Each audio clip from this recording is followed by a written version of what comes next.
IAS institute నిర్వహిస్తున్న all India scholarship exam pass అవ్వండి. 2 years ఫీజులో 50% మాత్రమే పే చేయండి. ఏపీలో కూటమి ప్రభుత్వం మందుబాబులకు మరో గుడ్ న్యూస్ చెప్పింది.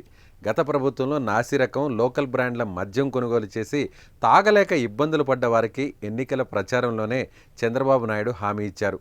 చెప్పినట్లుగానే కూటమి ప్రభుత్వం వచ్చి రాగానే శుభవార్త చెప్పింది.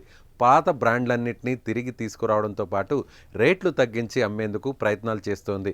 దీంతోపాటు తాజాగా మరో కీలక నిర్ణయం తీసుకుంది.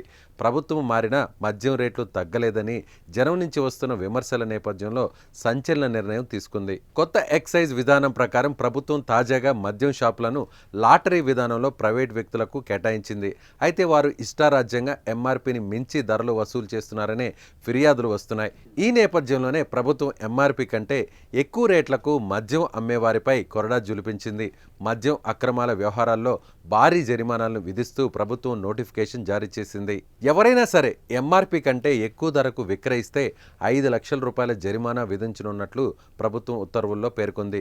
రెండోసారి అదే తప్పు చేస్తే మద్యం దుకాణం లైసెన్స్ రద్దు చేయాలని నిర్ణయం తీసుకున్నారు. మద్యం దుకాణం పరిధిలో బెల్ట్ షాపులు నిర్వహిస్తే 5 లక్షల జరిమానా విధిస్తారు. ఇదే తప్పు రెండోసారి చేస్తే దుకాణం లైసెన్స్ రద్దుకు నిర్ణయించారు.